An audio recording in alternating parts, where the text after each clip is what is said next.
Hello, everyone, and welcome to today's LinkedIn Live episode of DX Bridging the Divide, where we get to talk about all sorts of things that are important from a digital transformation perspective, which, as we all know, is really the most exciting thing that we could be talking about.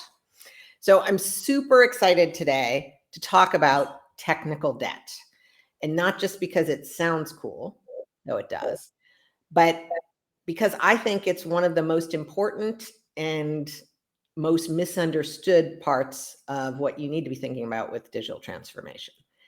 I think a lot of times we who are tech or tech adjacent figure that because it's called technical debt, that everybody on the business side knows what it is totally aware of it.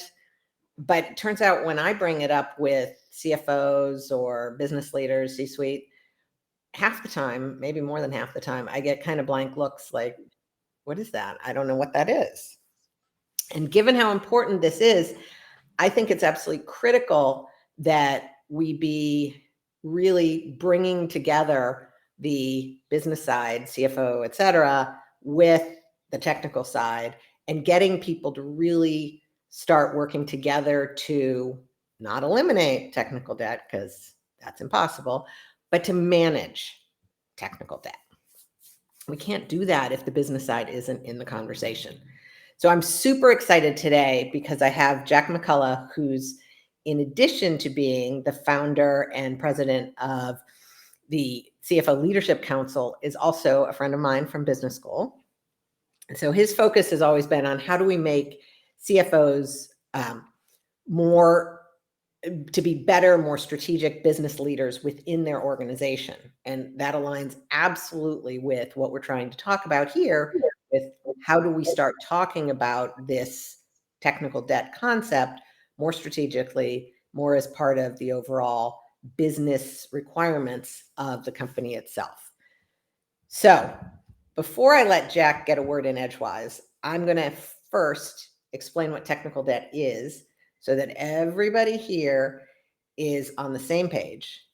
And then we're going to actually dive in, figure out what we can do about managing it. So technical debt is not actually debt, right? This was a term that was coined back in the last century as a way to try and explain what it is when you make technical decisions that maybe seemed like good ideas at the time, but in the future, which is then the present, they start costing you money or limiting what you can do.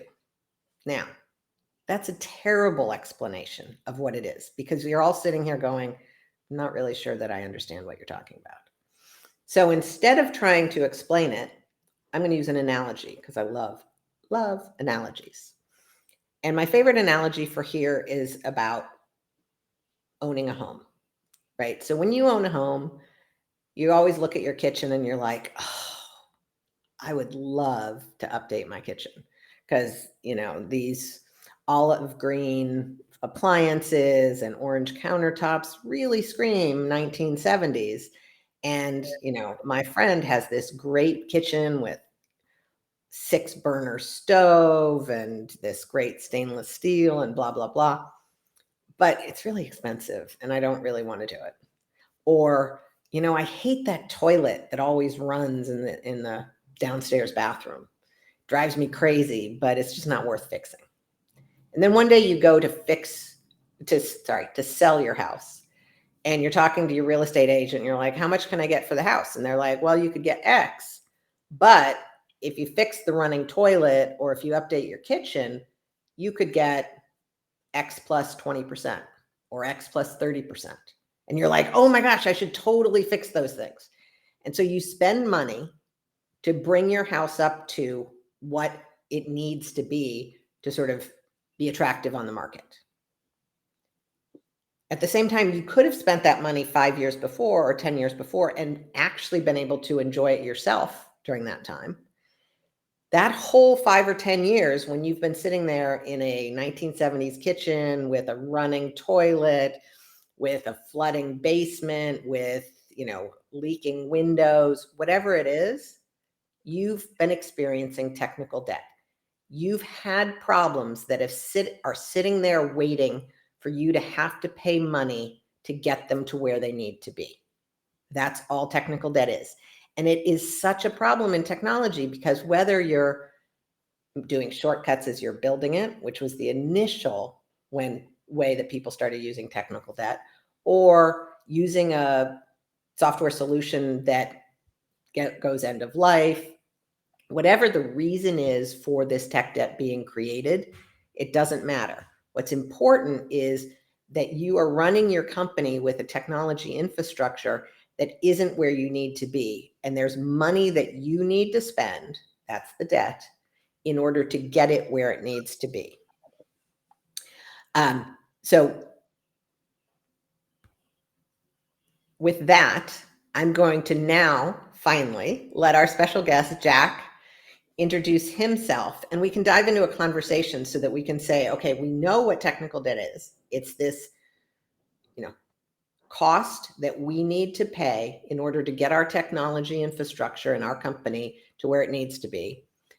And who better to do that than somebody who spends a lot of their time thinking about how CFOs can be more effective.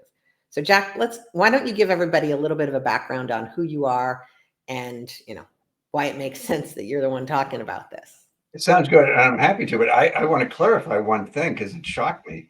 Olive green is no longer a fashionable color for kitchens. Yeah, I've got technical debt at home and didn't even know about it. So right away, we've got something great going. So no, but thanks for the opportunity. It's great to be working with you on this again. It's been a little while. So, but as Brigid said, my name's Jack McCullough. I'm a classmate of hers from MIT Sloan in the 1990s. And I spent the majority of my career as a chief financial officer. And several years ago, I started a group called the CFO Leadership Council. And the idea of the group was to empower CFOs to make better decisions and be strategic and just do a better job of running the companies that they lead. It's now my full-time job. And when Brigid mentioned the concept of talking about technical debt, I myself have not been a CFO since 2009, but I'm kind of the voice of the CFO, if that makes any sense. Like, hopefully that's not too self-serving. But she mentioned that, she talks about technical debt and she gets a lot of blank stares. Perhaps she was thinking of me when she mentioned that. Maybe that's just the way I go through life too. But I'm very lucky. I'm the president of an association with 2,000 CFOs in it.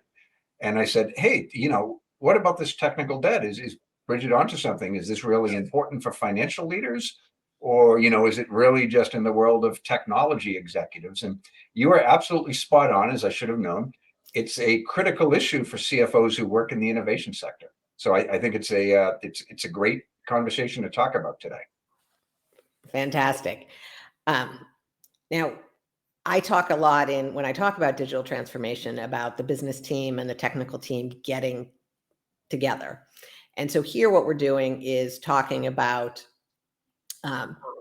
minimizing the cost and the risk. And I know CFOs love minimizing risk of technical debt. So when you said that, one of the things is you talk to people in your organization about technical debt being important. How many of the people that you talked to, what percentage knew what technical debt was and were doing things about it, and what percentage didn't? Can you just give us a little background of what you see in the CFO space? Yeah, it's interesting because not all of our members work in the innovation economy. It's Right. It's the biggest sector, but it's not a majority by any stretch of the imagination, about 40%. And just about all of the CFOs who worked in that sector they at least knew what the concept was, even if it wasn't something that they spent a lot of day-to-day time thinking about. And what's interesting, I learned in the healthcare sector, they have something, she referred to it as minimum viable product. But other than ones in life sciences and ones in technology, they sound like the exact same thing to me. So, but yeah, within the innovation sector, it's a critical concept. It just company stage, company size, particular CFO's expertise and relationship with the technology team dictates how much they think about these sorts of things. Some of them think it's critical, a top three thing for them to think about, which says a lot considering how much CFOs have on their plates. Others are content to defer to product management and technology people. So it's a little bit all over the map. So That makes sense. And I would say, I think minimum viable product and tech debt are definitely related. But minimum viable product in my mind is always more, hey, what's the smallest thing I can build and be able to go out to my customers and have them see value in it. Technical debt is how far away am I from where I need to be in order to be able to deliver to either my internal or external customers on what it is I want to do. And yeah. so they are absolutely related because they're all about, are we doing a good enough job of aligning what we need to do with where people need us to be? So are we not overbuilding? Are we not over-investing in one place, under-investing in another? And I do think that's one area where technologists sometimes struggle because we get excited about how do we solve this problem the best way it can be. And a lot of time in business, realistically, what you need is not to solve it the best way. You need to solve it the best way for this problem or the best way for this situation. That makes a lot of sense. Yeah, and the woman who responded to me, she was in life sciences, and she'd never heard of technical debt. To her, it sounded close to what she was calling it. So Yeah, yeah, and I think that's part of why we need this conversation to go, is to help people start thinking about what are all of the ways in which CFOs and CIOs should be working more closely together in order to do what's right for the companies that we're talking about. yeah, So it's a critical relationship for sure. Sorry, I spoke over you. no worries. So I think that one of the reasons that CFOs are such a good partner on this is when I think about technical debt, what I'm really thinking about is a risk trade-off, right? When I said you don't want to necessarily fix all of tech debt, you want to manage it, you're basically saying, I could fix it all, make it all perfect, but at that point, I'm probably not doing some of the other things that I need to do to make my business more competitive. So I need to choose which ones are actually going to have a positive ROI. So I think of the CFO as exactly the right person to go to in this situation, because I just said trade-off, and I'm thinking short-term, long-term trade-off, and I said ROI.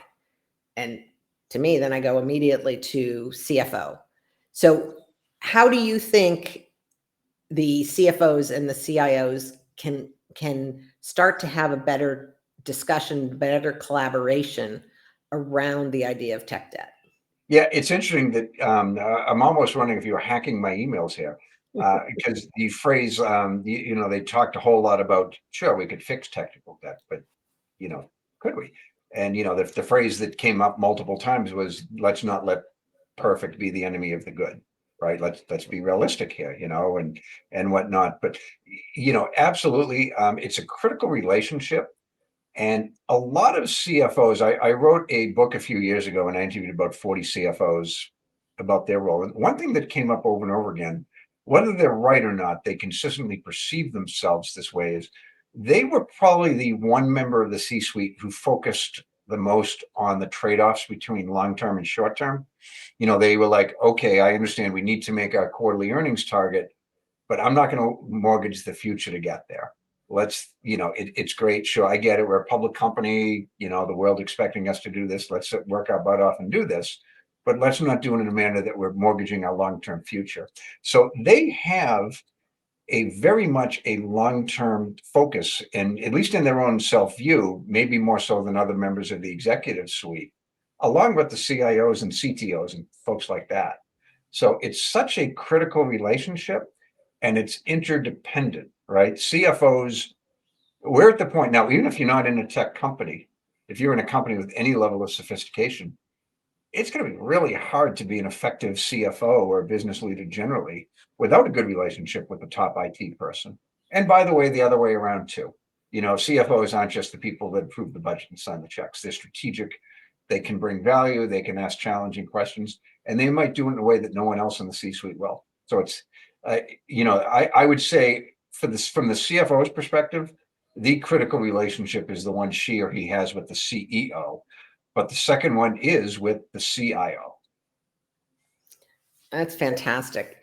Now, having said that, I don't think that it's true enough of the time that the CFO and the CIO are working collaboratively together, right? I agree with you. It would benefit everybody because McKinsey had done some research and they said, hey, on average, companies have about, of the, let's say 100% of all of their technical assets, about 40% of them are tech debt, which means only 60% of their assets are actually useful, shall we say, to what the company is trying to do. 60%? 60%. Ooh, my former CFO hat is coming back on. So, wow. Sorry to interrupt, but No. I mean, but it's true. Like if I told you that only 60% of the buildings on your balance sheet, or 60% of any other asset, 60% of the people that you have working for you are actually doing anything, and the other 40% is just dead weight, you as the CFO are not going to be very happy about that, correct? no, I wouldn't think so. Absolutely not. So, And then McKinsey goes on and says, okay, in addition, the money to fix that is not usually openly discussed. And in fact, what CIOs do is they divert 10 to 20% of the money that's supposed to go for new investment, for innovation, into trying to drag that along. So they're not necessarily even fixing it. They're just trying to make it not blow up.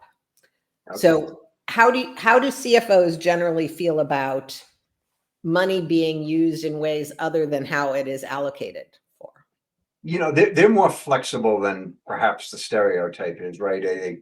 They focus on the long-term vision, and they recognize that things change, and you can't budgeting and planning their tools to make the company, grow and increase value and stuff like that. But there does have to be a justified reason, and one that they can understand, to make a type of deviation happen. So yeah, but if you're telling me, a 60% effectiveness, I don't think many CFOs are aware of that, and if they are, they're not happy about it, right? If they generally, and it is difficult for them to perceive that, Yeah. their domain is finance and accounting and strategy and leadership, but it's not, they're not tech masters the way a CIO would be. So it may not be obvious to them, but I'm going to make sure they watch this video. So Well, and that's what the collaboration that we're talking about is all about. yeah, One of the examples that you had, which I thought was great, was actually not necessarily within a company, was as one of your CFOs was doing acquisitions, she realized the risk about tech debt in the acquisitions. Can you talk a little bit about what she said there, and maybe how we think about applying that inside of companies? sure. And absolutely. And a little bit of background. She's a member. I won't say it's a large company, but it's a large mid-sized company. Let me put it that way. And she's done 6 acquisitions in a little bit more than the past year, which has kept her busy.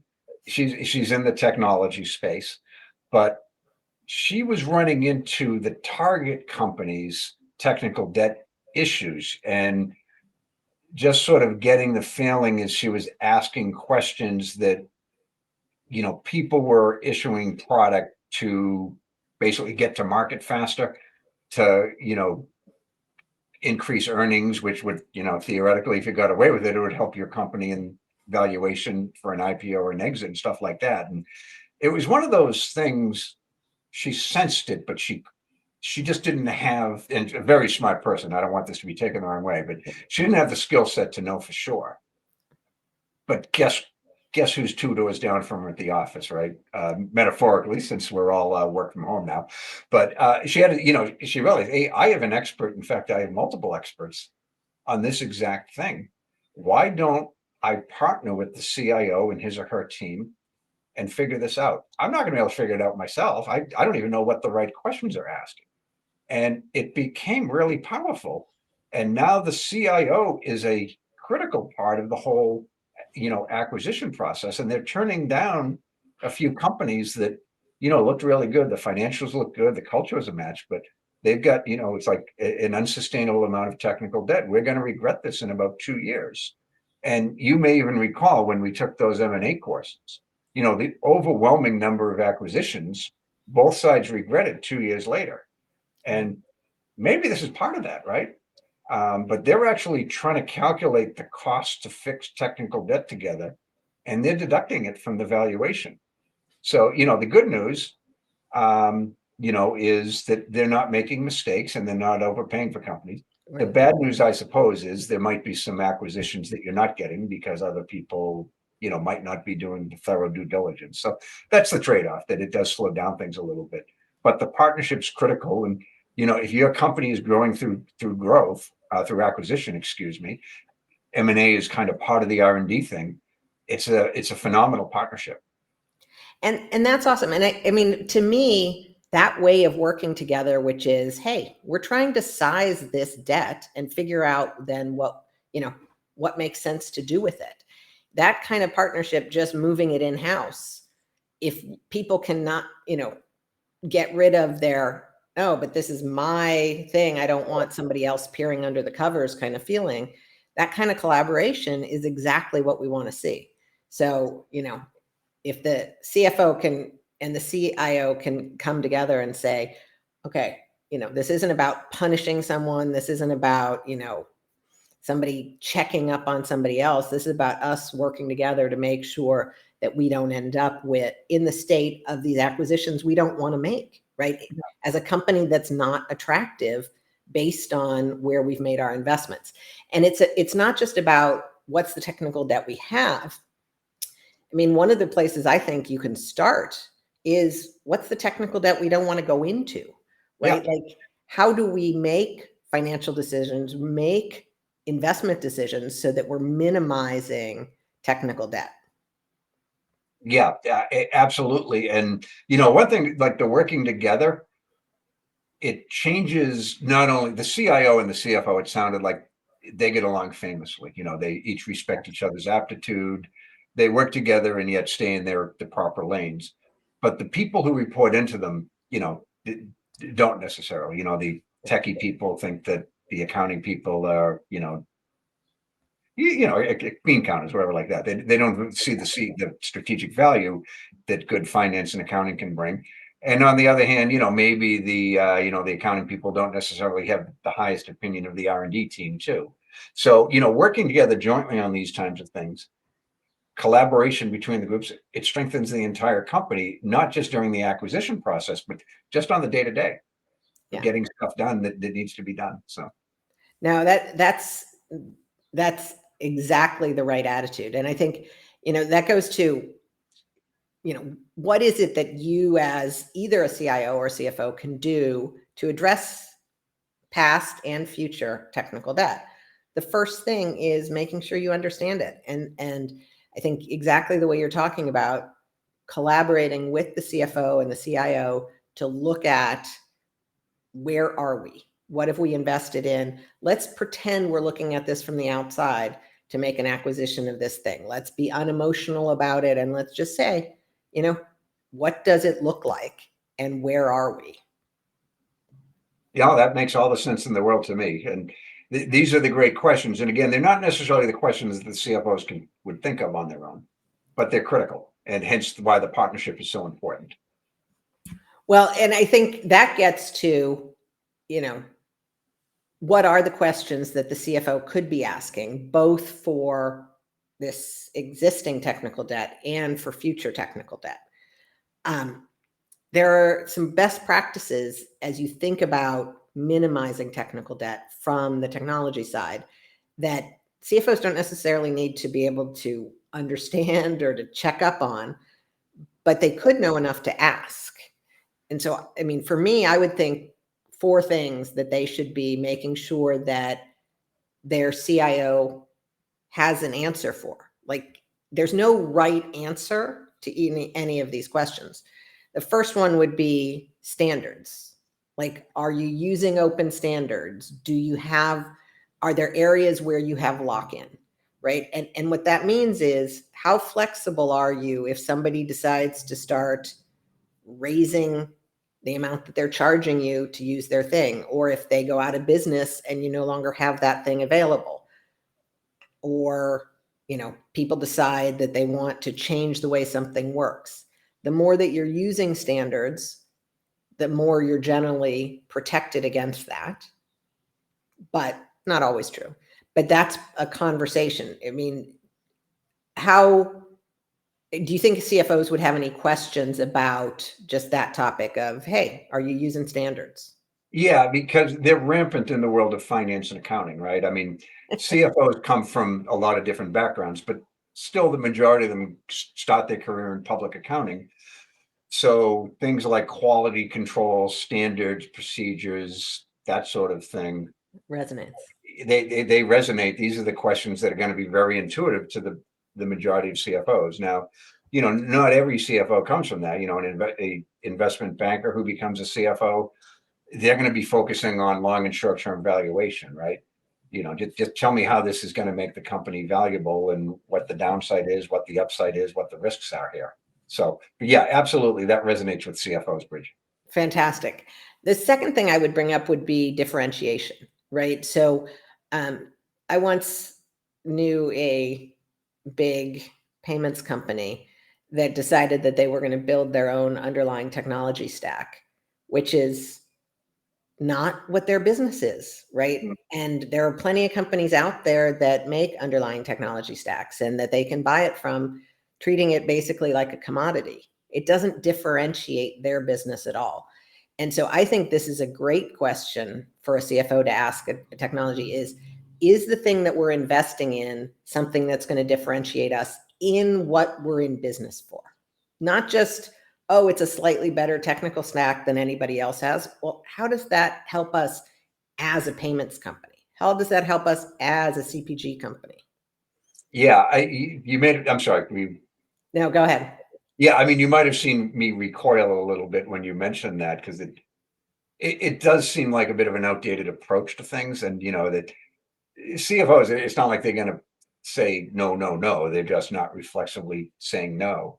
Um, but that's something that they're going to be skeptical about, right? And Right. I mean, so many issues that the CFO concerns about. What's the ROI? When are we going to get our money back? Why can't we buy things off the shelf? The other thing is the cyber risks, right?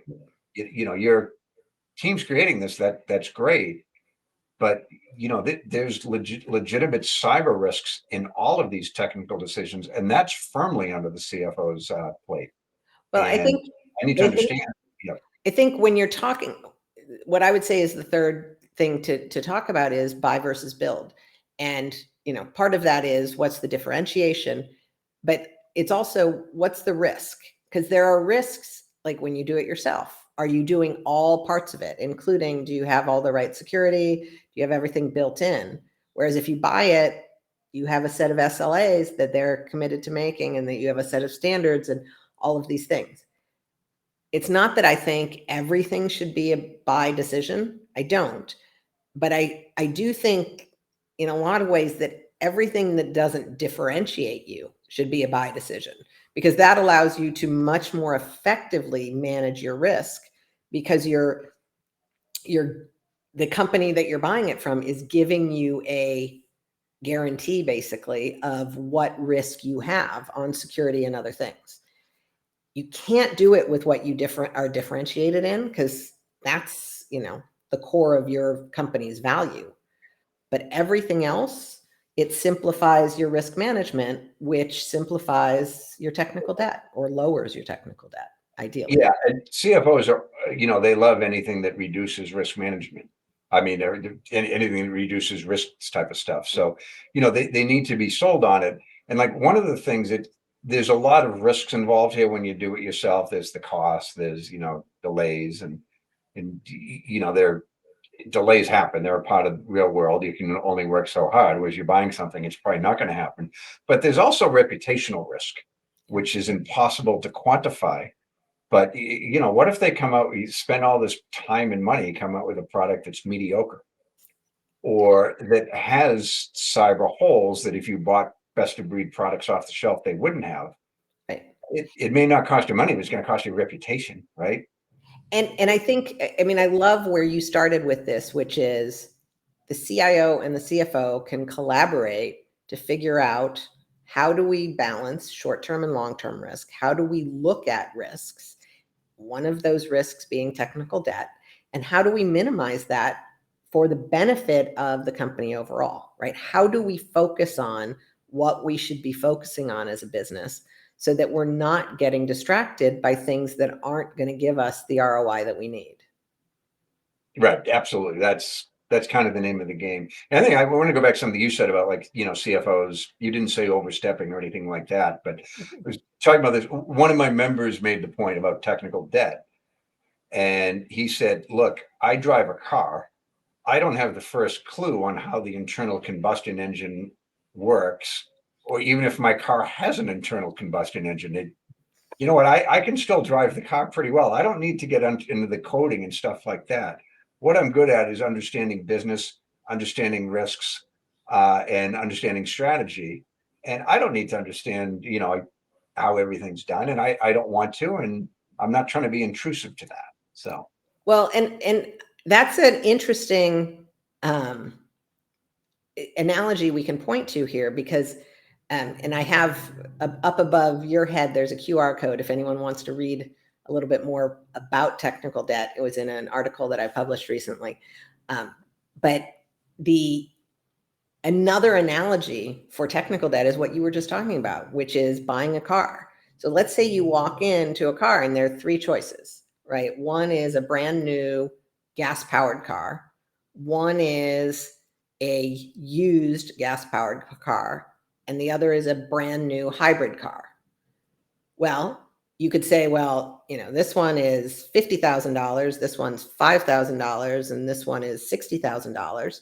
And you could say, oh, okay, well, I want the $5,000 one because that costs the least.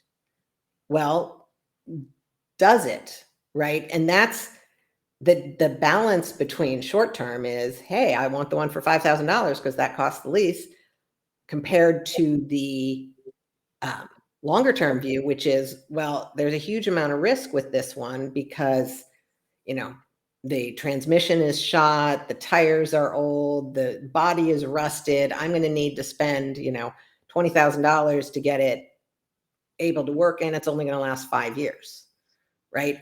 And right. that Yeah. calculation, you don't need to know anything about how to fix any of those things to be able to figure those numbers out. And that's where the CFO can be helped. The CIO knows how to knows how the internal combustion engine works in the analogy. But the CFO is the one who could help say, okay, how much is it going to cost to fix the body? How much is it going to cost to fix the engine? And then once you figure that out, it's like, well, how much does the gas cost versus the electricity? What's my moral cost of using gas versus electricity, right? There are all sorts of things that the CIO can help the CFO really start to understand the questions on. Yeah. And the other, how long is in the car analogy? I'm going to keep the car for 5 years, which is more likely to have resale value at the end. But, Exactly. it's funny how this applies, because I remember when I was a young man and we wore suits early in our career. I don't even know if I bought a suit in the last 10 years, but like the advice I was giving, don't buy cheap suits because it's more expensive. What do you mean it's more expensive to buy a cheap suit? It's like, well, you buy a cheap suit, it's only going to last you a couple of years. Invest the money, get a good suit that you're going to get, 10, 12 years use out of it. You buy a $200 suit. Well, guess what? Over the next 20 years, you're going to be buying 11 of those. Yeah. Just get a really good suit that looks good, that fits good. And, it's the material that's going to hold its value. P.S. Don't gain or lose any weight over the next couple of decades, which was a problem for me. So, yeah. I mean, I think the car and the suit examples, those I hope really resonate with folks, because you start understanding, I don't need to be able to sew a suit. I don't need to be able to manufacture cotton, right? All I need to be able to do is say, it costs me this much now. I'd have to buy 11 of them. That would cost me more than this. Or with the car, I don't need to know how an internal combustion engine works. I need to know it would cost me this much to get the rust fixed and it repainted, and this much to get the engine fixed, and this much. And you can have experts provide you with all of those pieces of information. Yep. And then you can say, which one is actually the better deal given my situation, that I have a 60-mile commute every day, or that I work from home, because that's going to change the situation too, right? And so that's why I think it's so critical for the CIO, the CFO, and anyone else from the business team to be working together to understand, how do we can't eliminate technical debt, right? Every car, all of the three of those cars are going to have problems over time, are going to not be worth what they're worth today, tomorrow. But which is the best choice for us to make given our circumstance? And that's what technical debt is. Different answer for a lot of people. And again, it just proves your theory about the collaboration being important, right? Because the CFO might think one thing, the CIO might think another, and they work together collaboratively and transparently. They're going to get to the right answer. Well, and I know we're over time, but this is such an important and fun, I think, topic.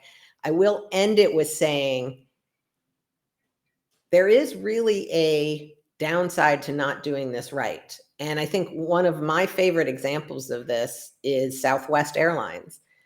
Q4 of 2022, so we're talking less than 6 months ago, Southwest Airlines had $825 million loss due to technical debt. And it was such a known problem that when their union was negotiating, their pilots union, they were asking for the tech debt to be addressed. And yet the C-suite ignored the problem. And it cost them. The union saw it, but the executives didn't? Exactly. Because the union saw the pain of it not working. It was something that showed up to them. And so they asked it to be fixed. Executives didn't. And so it cost them two things, right? It cost them $825 million loss. It cost them three things. $825 million loss, which is not insignificant. Two, it cost them really bad publicity. And three, they ended up as a joke on Saturday Night Live. Like, ooh, that's bad. Yeah, that is really bad. Well, were they using like Radio Shack computers from the 1970s or something? You're under 40 viewers don't have any clue what I'm talking about. But yeah, well, I will say Saturday Night Live said that one of their plans was to update their computer systems to 2008 Dells. Yeah, Live nailed them exactly on that. And so yeah, I'm just older than them. I went a little further back because that's my time buttons. So yeah, what I would say is to any CFO out there, if you don't want to end up with an $825 million loss that you need to talk about on your quarterly call, you don't want to end up on Saturday Night Live, then sit down and talk to your CIO and make sure that you guys are working together on understanding past technical debt and managing and minimizing future technical debt. Yeah, it's fascinating. And it's the reputational risk, right? They'll never know how much they lost, but there were people stuck there. They might have been loyal Southwest customers. They're never going to fly again, right? And you see them when they're coming back, $9 flights. It's like, I don't care for $9 flight. I'm not. You could pay me money. I'm not going to take your airline, right? So exactly. Yeah. Okay, so we're way over our time, but again, this was such a great topic. And Jack, I really appreciate you bringing the CFO perspective to something that's so important and something that I think there isn't enough collaboration right now. So let's see what we can do to improve that collaboration between our technical team and our business team. Yeah, absolutely. It's the name of the game. Hey, before we go, I'm not sure if you remember my wife, Beth, but I was married when we were in school. Anyway, it's her birthday, so she does remember you. So happy birthday, Beth. So, happy birthday, Beth. So yeah, she will be watching. She was excited for me to be doing this with you. So thanks so much for your time. This was for me, a fun, and I learned a lot during the conversation, and I hope other people did as well. I'd love to come back and follow up if you're so inclined. Fantastic. Let's do it. Thanks everyone for listening, and thanks Jack for spending the time. Talk to everyone soon. Bye-bye.